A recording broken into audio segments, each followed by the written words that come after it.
শনিবার, তারিখটা একটু দেখায় দিয়ে নির্দেশ সাহেব। এই দিনে সিদ্ধান্ত হয়েছিল আওয়ামী লীগ নিষিদ্ধ হচ্ছে। ওই একই দিনে প্রায় একই সময় মার্কিন যুক্তরাষ্ট্রের ভার্জিনিয়া রাজ্যের 2675 প্রসপারিটি এভিনিউতে অবস্থিত ইউএস সিটিজেনশিপের ইমিগ্রেশন সার্ভিস বা ইউএসসিআইএস এর অফিস, স্থানীয় সময় সকাল 8:45 ঘটছে আর এক ঘটনা। মার্কিন নাগরিকত্বের আবেদন করে চূড়ান্ত শপথ নিতে আসা 30 থেকে 35 জন বিভিন্ন দেশের নাগরিক হাজির আছেন। ইমিগ্রেশন কর্মকর্তারা দেশভেদে যারা উপস্থিত তাদের নাম ডাকছিলেন। প্রথমে কয়েকটি দেশের নাম ডাকার পর ওই দেশগুলার আমেরিকান নাগরিকত্ব পাওয়া ব্যক্তিরা দাঁড়ায় তাদের উপস্থিতি নির্দেশ করেন। এরপরেই আসে বাংলাদেশের নাম। বাংলাদেশের নাম ঘোষণার পরে 3 জন নাগরিক দাঁড়ায় তাদের উপস্থিতি নিশ্চিত করেন। এই 3 জনের মধ্যে 2 জন সাধারণ বাংলাদেশি নাগরিক হইলেও একজন অত্যন্ত আশ্চর্যজনকভাবে দক্ষিণ এশিয়ার একটা দেশে জয় বাংলা হয়ে যাওয়া এক মাফিয়া ডাইনির সন্তান। হ্যাঁ, ঠিকই ধরেছেন, আমি 5,500 বিজ্ঞানী জয়ের কথা কইতেছি। গত 10ই মে মার্কিন নাগরিক হিসেবে শপথ নিছে জয়। কার্ল রানীর পুত্র জয় আমেরিকার সংবিধানকে সমুন্নত রাখার শপথ নিছে, আমেরিকান সংবিধানের প্রতি আনুগত্য প্রকাশ করে শপথ নিছে। ওই যে কুত্তা নিয়ে বসে থাকে না, ওইটা কুত্তাটা গেলে সুন্দর আছে। বাংলাদেশের মিশন সমাপ্তি ঘোষণা করে নাকে খত দিয়া আমেরিকান সিটিজেন হইলেন 5,500 বিজ্ঞানী। আমি দালালিয়ার দ্বিমুখিতার স্বরূপ দেখেন। সারাদিন আমেরিকা গালি দিয়া নিজেই মার্কিন নাগরিক হলো হাসিনার গুণধর পুত্র। এই দেখেন নাগরিকত্ব গ্রহণ অনুষ্ঠানের, শপথ অনুষ্ঠানের অ্যাপয়েন্টমেন্টের ছবি। আমার কাছে অনুষ্ঠানের কিছু এক্সক্লুসিভ ছবি এবং ভিডিও আসছে। এইবার দেখুন এক এক করে ভিডিওগুলা।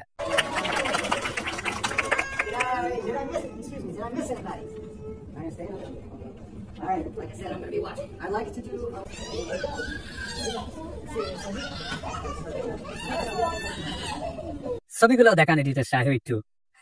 পাসপোর্ট পায়ও খুব বিষণ্ণ আইটি ইঞ্জিনিয়ার 5,500 জয়। কার্ল রানীর পুত্র আর এক নমরুদের নাম জয়, খুবই প্রতীকী আওয়ামী লীগের বিজয়। 1971 সেই বিজয় যারে ভুল করে আমাদের মুক্তির যুদ্ধ বলে বোঝানো হয়েছিল। নমরুদের জন্মের পর এক পাকিস্তানি কর্নেল ঠিকই তারে নমরুদ বলে অভিহিত করছিল। শুনেন কার্ল রানীর নিজের মুখে। সেদিন এক কর্নেল আসলো, আমি জয়কে কোলে নিয়ে দাঁড়ানো ছিলাম ইসের কাছে, ঠিক মানে জানলার সিটের কাছে দাঁড়ানো, আমি এপাশে ও পাশে আর্মির সেই কর্নেল। সে আমাকে জিজ্ঞেস করছে যে ওরা জানে যে আমরা নাম রেখেছি, আমার মনে হয় যেটা, তো জিজ্ঞেস করো তোমার ছেলে হয়েছে নাম কি? তা আমি বললাম নাম জয়। इसका मतलब क्या है?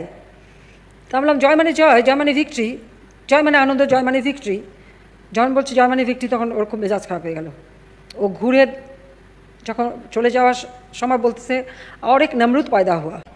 সেই নমরুদ জয়ের মার্কিন নাগরিকত্ব আর আওয়ামী লীগ চিরতরে নিষিদ্ধ হওয়ার ঘটনা ঘটলো একই দিনে। এইটাই প্রতীকী ঘটনা। আমি বলছিলাম বাংলাদেশে আওয়ামী লীগ গনকেস। জয় নিজেই আশা ছেড়ে দিয়ে বিদায় নিচ্ছে, বাকি আছে পুতুল। ওইটা ডাব্লিউএসআর চাকরির টেনশনে আধা বাক্য লইয়া যাবে। আমার অনুমান জয় নাগরিকত্বের জন্য অ্যাপ্লাই করছে 5 আগস্টের পরে, কারণ এই প্রসেস শেষ হইতে মোটামুটি 8 মাসের মতো সময় লাগে। এই জয় মার্কিন যুক্তরাষ্ট্রের গণতন্ত্রের ন্যায্যতাকে প্রশ্নবিদ্ধ করে সমালোচনা করছিলেন। উসমানিয়া কইছিল যুক্তরাষ্ট্রের পাপেট সরকার বাংলাদেশের ক্ষমতায় না আসা পর্যন্ত বাংলাদেশের সব নির্বাচন ত্রুটিপূর্ণই হবে। হাসিনা আর তার পরিবারের সদস্যরা যেমন পরিস্থিতি বুঝে দেশ ছেড়ে পালাইছিল, তেমন জয় আওয়ামী লীগের ভবিষ্যৎ অবস্থা বুঝে স্থায়ী বসবাসের অনুমতিকে নাগরিকত্বে পরিণত করছে। মানব জমিনে গত ডিসেম্বরে নিউজ করেছিল শেখ হাসিনা জয়ের বিরুদ্ধে বাংলাদেশ থেকে $300 মিলিয়ন যুক্তরাষ্ট্রে পাচারের প্রমাণ পাইছে FBI। তারপরে নাগরিকত্ব পাইলো। ইন্টারেস্টিং ব্যাপার বটে। এখন আমরা দেখতে চাই আমেরিকা কি করে তার নতুন নাগরিককে নিয়ে। নাকি $300 মিলিয়ন লোভ ছাড়তে পারে না আমেরিকা। আওয়ামী লীগ যে ফিরে আসবে এই আশা জয় নিজেই ছেড়ে গেছে। আমেরিকা জয়ের নাগরিকত্ব গ্রহণ শুধু ব্যক্তিগত ঘটনা না, এটা একটা প্রতীকী রাজনৈতিক মৃত্যু। আওয়ামী লীগের ভবিষ্যতের প্রতি তার নিজের অনাস্থার ঘোষণা। 10ই মে ভার্জিনিয়ায় ইউএসসিআইএস অফিসে যুক্তরাষ্ট্রের নাগরিক হিসেবে শপথ নিচ্ছে জয় সজীব। এই সজীব জয়কে আওয়ামী লীগের ভবিষ্যৎ উত্তরাধিকারী হিসেবে নির্বাচিত করছিল, ডিজিটাল বাংলাদেশের স্থপতি বানাইছিল এবং দলের ভবিষ্যৎ নেতা বানাইছিল। অথচ এই নাগরিকত্ব গ্রহণের মাধ্যমে জয় স্পষ্টভাবে জানিয়ে দিলেন এই দেশের রাজনীতি তার কাঁধে না, তার ভবিষ্যৎ আর এই বাংলাদেশ রাষ্ট্রে না। এই প্রতীকী বিদায়ের অর্থ কি? এইটা হইতেছে সিস্টেমিক পতনের আভ্যন্তরীণ স্বীকৃতি। জয় এখনই বুঝতে পারছে যে আওয়ামী লীগ আর টিকবে না, আওয়ামী লীগ আর ফিরবে না। সে তাই দায়িত্ব থেকে নিজেকে সরাই নিচ্ছে, কেবল বিদেশে সেফ এক্সিট নিশ্চিত করছে। 2 নাম্বার, রাজনৈতিক উত্তরাধিকার ত্যাগ করলো। শেখ হাসিনার মৃত্যুর পরে বা ক্ষমতাচ্যুতির পরে কে আওয়ামী লীগের নেতৃত্ব দেবে এই প্রশ্নের সরকারি উত্তর ছিল জয় নিবে। কিন্তু নাগরিকত্ব গ্রহণের মাধ্যমে সেই ভবিষ্যৎ সে নিজেই বাতিল করলো। এটা শুধু দায়িত্ব এড়ায় যাওয়া না, এটা আওয়ামী লীগের ভবিষ্যৎ টোটালি বন্ধ হয়ে যাওয়া। 3 নাম্বার, নেতৃত্বহীনতা এবং বাঁচার লড়াই। এখন যেটা চলতেছে তা আওয়ামী লীগের সার্ভাইভাল মোড সিস্টেম ধরে রাখা, মানে শুধু বেঁচে থাকবে কোনো মতে। হাইব্রিড নেতাদের দিয়ে আপোষ এবং যতটা পারা যায় সময় কেনা, টাইম পারচেস করা। পুতুলকে সামনে রেখে ডাব্লিউএসএ তে ঢোকানোর চেষ্টা তারই অংশ। আপনি এই ঘটনাকে তুলনা করতে পারেন সোভিয়েত ইউনিয়নের কমিউনিস্ট নেতাদের পরিবারের, বিশেষ করে আমেরিকার স্থায়ী হওয়ার ঘটনার সাথে। জোসেফ স্ট্যালিন বিখ্যাত নেতা, রাশিয়ান নেতা, তার নাতনি ক্রিস ইভান্স এখন থাকে পোর্টল্যান্ডে ও ওরিগনে যুক্তরাষ্ট্রে। এটা ছোট অ্যান্টিক দোকান এবং ভিন্টেজ দোকানের মালিক।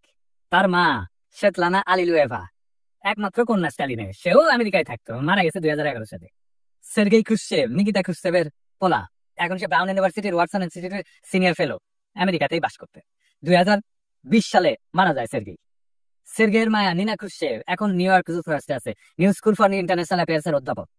এই রাশিয়া ব্যাপক আমেরিকা বিরোধিতা করলেও রুশ রাজনৈতিক এলিটেরা ভীষণ সিনিক্যাল। তারা আমেরিকাকে পছন্দ করে না, কিন্তু আমেরিকায় তার শেষ নিবাস হয়, তার অন্তিম আবাস হয় আমেরিকা। এইভাবে যখন সময় বদলায় তখন সবাই উল্টা দিকে ঘুরে দাঁড়ায়। ইউরি আন্দ্রেপভ কেজিবি প্রধান ছিল, প্রাক্তন এবং সোভিয়েত নেতা। আন্দ্রেপভ প্রেসিডেন্টও ছিল। তার নাতনি তাতিয়ানা আন্দ্রোপোভা এখন মিয়ামিতে থাকে, যুক্তরাষ্ট্র। সে নাচটা শেখায়, কোরিওগ্রাফি শেখায় আর কি। মিখাই সাসলোভ এক প্রভাবশালী কমিউনিস্ট তাত্ত্বিক ছিল। তার কন্যা মায়া সুমারোকোভা এখন অস্ট্রিয়া থাকে। মিখাইল গর্বাচার, যার সময় সোভিয়েত ইউনিয়ন জয় বাংলা হয়েছিল, তার মাইয়া ইরিনা ভার্গানস্কা এখন সান ফ্রান্সিসকো থাকে, মাঝে মাঝে জার্মানিতেও থাকে। ওই হইতেছে গর্বাচের ফাউন্ডেশনের ভাইস প্রেসিডেন্ট। সোভিয়েত রাশিয়ার এই প্রজন্মের কেউই চীন, উত্তর কোরিয়া বা কিউবার মতো তথাকথিত কমিউনিস্ট স্বপ্নের দেশগুলোতে যায়নি। মানে তারা সবাই চলে গেছে যুক্তরাষ্ট্র বা পশ্চিম ইউরোপের দেশগুলোতে, যেখানে তারা স্বাধীন পেশা বেছে নিয়েছেন, শিক্ষা গ্রহণ করছেন কিংবা দাতব্য সংগঠনে যুক্ত হয়েছেন। হাসিনা নিজে ইন্ডিয়া পালায়, বাংলাদেশে চট করে ঢুকে পড়ার খায়েশ করে, বাংলাদেশে আবার ক্ষমতায় আসার খায়েশ করে, বলে সে ক্ষমতায় আসবে, কিন্তু তার আন্ডা বাচ্চা বাংলাদেশে ফেরার দুঃস্বপ্ন দেখে না, কোনোদিন ফিরবেও না। এই সবকিছুর মানে একটাই, শাসক গোষ্ঠী নিজেরাই আর নিজেদের শাসনের ভবিষ্যৎ দেখে না। রাজনৈতিক দালালি এবং বিচারিতা। একজন ব্যক্তি যে নিজেকে বাংলাদেশের ডিজিটাল বিপ্লবের রূপকার হিসেবে দাবি করত, যে আমেরিকার সিস্টেমকে সবসময় বাংলাদেশের জন্য হুমকি বলে দেখাইছে, সে নিজেই সেই সিস্টেমের নাগরিক হইতে উন্মুখ হয়ে বসে আছে। এর চেয়ে বড় দ্বিচারিতা, ভণ্ডামি আর কি হইতে পারে? একদিকে দেশে ভোটাধিকার কেড়ে নেওয়া, অন্যদিকে নিজে অত্যন্ত গর্বের সাথে গণতান্ত্রিক আমেরিকান নাগরিক হওয়া। এটি প্রমাণ করে শেখ হাসিনা পরিবার আওয়ামী লীগকে আর ভবিষ্যৎ হিসেবে দেখতেছে না। জয় গেছে, সাথে আওয়ামী লীগরেও নিয়ে গেছে। জয়ের নাগরিকত্ব গ্রহণ শুধু একটা ব্যক্তিগত সিদ্ধান্ত নয়, এটা রাজনৈতিক পলায়নের ঘোষণা। এখন যারা হাসিনা চট করে ঢুকে পড়বে বলে গাল গল্প করতেছে, আশায় আশা আছে আওয়ামী লীগ আবার ফিরে আসবে, ভয়ঙ্কর ভাবে ফিরে আসবে, তারা হয়তো নিজেরাও জানে বাংলাদেশের মানুষের চোখে আওয়ামী লীগ এখন অতীত, একটা ফুরায় যাওয়া অধ্যায়। আওয়ামী লীগের শেষকৃত্যে জয় নিজেই পুরোহিত। একটা সময় ছিল জয় করতো বাংলাদেশে আমার সবকিছু, ফেসবুকের ডিপিতে রাখতো সবুজ পাসপোর্ট। আজ সেই পাসপোর্ট রেখা সে হাজির প্রসপারিটি এভিনিউতে। নামেই তো বুঝেন, সমৃদ্ধির পথ। বাংলাদেশের রাজনীতি, গণতন্ত্র, ডিজিটাল রূপকথা সব ফেলা আজ 5,500 জয় দাঁড়ায় আছে মার্কিন নাগরিকত্বের শপথ অনুষ্ঠানে। আওয়াজ তুলতেছেন, আমি কসম করে বলতেছি, আমি গণতন্ত্রে বিশ্বাস করি শুধু নিজের জন্য। 1971 সালে জয় শব্দটা দিয়ে আওয়ামী লীগের অনাগত বিজয়ের স্বপ্ন দেখছিল হাসিনা।